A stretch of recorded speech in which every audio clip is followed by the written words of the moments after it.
Hello, I'm Jessica Braithwaite. I'm a weather presenter at Channel 9. I was born and bred in Mount Gambier. To be honest, wherever I am working or living anywhere in the world, there's nothing beats the feeling of coming home to Mount Gambier. I think it's kind of made me the person who I am, and it's one of those places that will always have a special spot for me. When this can be a day at the The office, severe weather warning. it pays to know what you're talking about. Steady stream of showers. Weather with Jessica Braithwaite. 9 News at 6. My job in the media industry is one that I absolutely adore. I'm so grateful to be able to do what I do. I had to work very, very hard to get where I am. You know, my first job running a little newspaper in country Victoria, or, you know, even in Sydney at Sky News, getting up at 2:30 in the morning to be on air for 4 o'clock for morning television, presenting the weather. You know, there were some pretty hard yards in there. It's worth it though when you get to be able to achieve your goals and win these incredible roles. I love my role with the Nine Network at the moment. I love presenting the weather. I love being able to show people some of the prettier side of what's going on in South Australia each night. I'm really passionate about our environment and our climate and meteorology, so for me it's a perfect fit. I think back to my time going to school at Tenison, and I think it's one of those things that you probably don't realise how lucky you are at the time, but I look back now and I just realise how lucky I was. Not only did I got to go to a school where I got a really strong sense of community, sense of my own identity. I developed a really quiet sense of sort of grit and determination there. A couple of my best friends that I had at school are still my best friends now, and that's something that I think is so special. And I think it really did teach me a lot about, you know, pursuing my dreams and going for whatever I wanted to do in life, because that was something that was always available to us. It was something that was always encouraged. I've always really loved music, but it wasn't really until I finished school actually and went to college that I started actually playing music.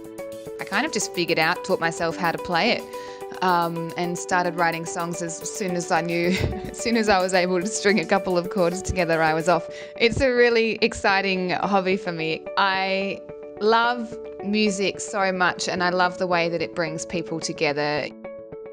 I'm also really lucky to have been able to play at some really cool music festivals. Playing at the Big Day Out was a huge thrill, and you know, hearing our songs played on radio for the first time, I don't think I'll ever forget that, dancing around the room. Oh my goodness, we're getting played on Triple J. It was so exciting.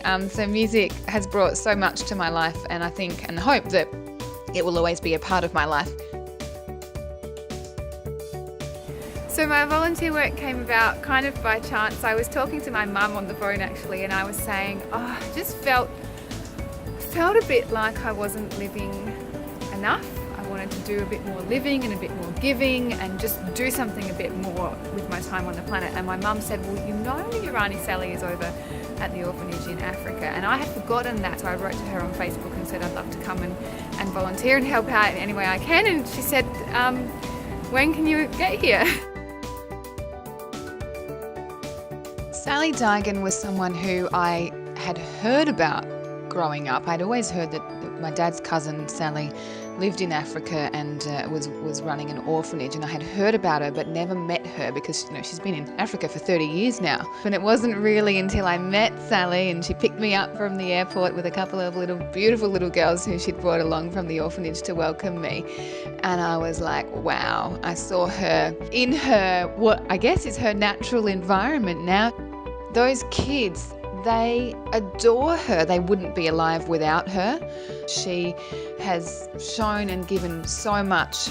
And it's strange because since getting back, people have said to me that I did a great thing by going away or whatever. But I just think, well, really, like, I only went for a few months. Sally has been there for decades. She was there when the women of Southern Africa knew they were going to die of AIDS, and they brought their children to her, and she took on those children, and that's how this orphanage began.